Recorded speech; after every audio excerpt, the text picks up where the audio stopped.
আপনারা যারা মনে করেন আমরা সারাদিন ইউটিউব ফেসবুক এগুলা নিয়ে ব্যস্ত থাকি, তো তারা একটু দেখেন একটা আইটেমের কাজের নমুনা।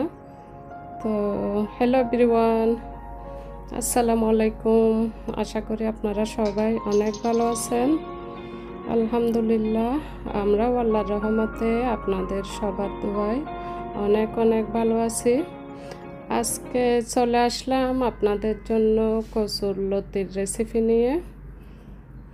এই তো দেখতে পাচ্ছেন কচুর লতি। তো আসলে আপনাদেরকে আমরা যত ইজিভাবে রেসিপি দেখাই তার পিছনে কিন্তু অনেক কাজ থাকে, তো অনেকেই সেটা আসলে বুঝতে পারেন না। এই তো অনেক কষ্ট করে কিন্তু লতি পরিষ্কার করতে হয়। আর দেখতে পাচ্ছেন ছোটো চিংড়ি মাছ, এগুলাও কিন্তু পরিষ্কার করে নিব আমি। আর এই চিংড়ি মাছ দিয়ে কচুর লতি খেতেও কিন্তু ভীষণ মজা। তো আপনারা দেখতে থাকুন আমি কচুর লতি কীভাবে রান্না করি। এই তো পাঁচফোড়ন তেলে এখন এর মধ্যে দিয়ে দিলাম পরিমাণ মতো তেল। আর এখন এই তেলের মধ্যে আমি কতগুলা রসুন দিয়ে হালকা ব্রাউন করে ভেজে নেব। রসুন ভাজার পর দিয়ে দিলাম অনেকটাই পেঁয়াজ কুচি। এবার একটু নেড়ে চেড়ে পেঁয়াজকেও একটু ব্রাউন করে নেব।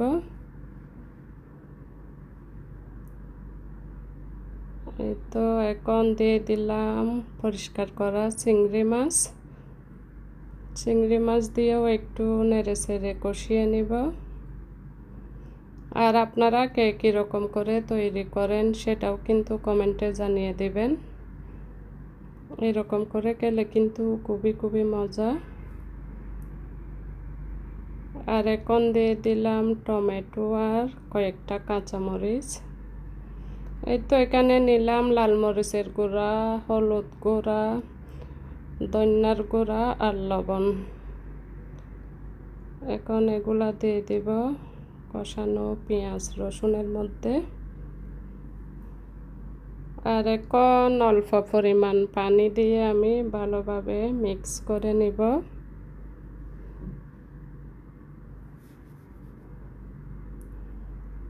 আর যত ঝামেলার কাজ যেসব সবজিতে থাকে ওই সবজি কিন্তু আমার হাজব্যান্ড বেশি লাইক করে। তো আসলে কিছু করার নাই, করতে হয় হাজব্যান্ডের জন্য।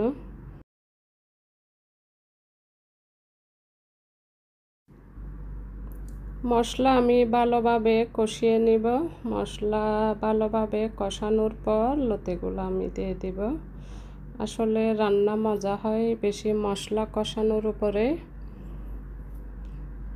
এই তো তেল উপরে বেশি উঠলো, আপনারা দেখতে পাচ্ছেন মশলা ভালোভাবে কষানো হয়ে গেছে। আর আমি এখন লতিগুলা কষানো মশলাতে দিয়ে দিলাম। এখন লতিগুলা ভালোভাবে মশলার সাথে নেড়ে চেড়ে দিব। তো আপনারা যারা আমার রেগুলার ভিডিও দেখেন আপনাদেরকে অসংখ্য ধন্যবাদ। আর যারা নতুন ভিজিট করতেছেন তাদেরকেও অনেক ধন্যবাদ। চ্যানেলটি সাবস্ক্রাইব করতে কিন্তু একদমই ভুলবেন না। আর পাশে থাকা বেল বাটনও প্রেস করে রাখবেন, আমি যখনই নতুন কোনো ভিডিও আপলোড দেব যাতে নোটিফিকেশন পেয়ে আপনারা ভিডিওটি দেখতে পারেন। এই তো লতি আবারও একটু নেড়ে চেড়ে দিচ্ছি।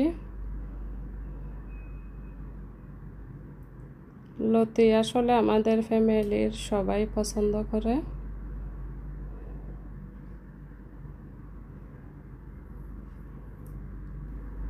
এই তো দেখতে পাচ্ছেন উপরে তেল বেশি উঠল আর লতি একদম ভালোভাবে কষানো হয়ে গেছে। তো আপনারা কারা কারা লতি খেতে পছন্দ করেন আর আপনারা কিভাবে রান্না করেন সেটাও একটু কমেন্টে জানিয়ে দেবেন। আসলে এক একজনের রান্না এক এক রকম।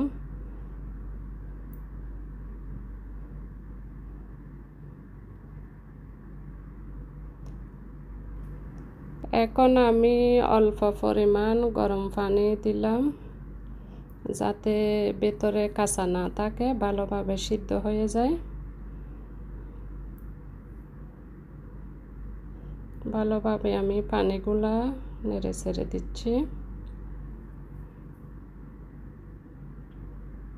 আবারও একটু নেড়ে ছেড়ে দিলাম। দেখতে অনেক অনেক লোভনীয় হলো। আর এখন দিয়ে দিচ্ছি একটু লেবুর রস। অনেক ধরনের লতি কিন্তু গলা চুলকায়, তো সে কারণে লেবুর রস একটু দিলে ভালো হয়। আর এখন দিয়ে দিচ্ছি আমি ধনিয়া পাতা।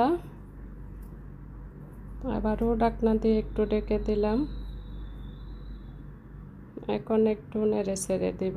লতি কিন্তু রান্না হয়ে গেছে, দেখতে পাচ্ছেন আপনারা। আমি একটু ধনিয়া পাতাগুলো নেড়ে ছেড়ে দিচ্ছি।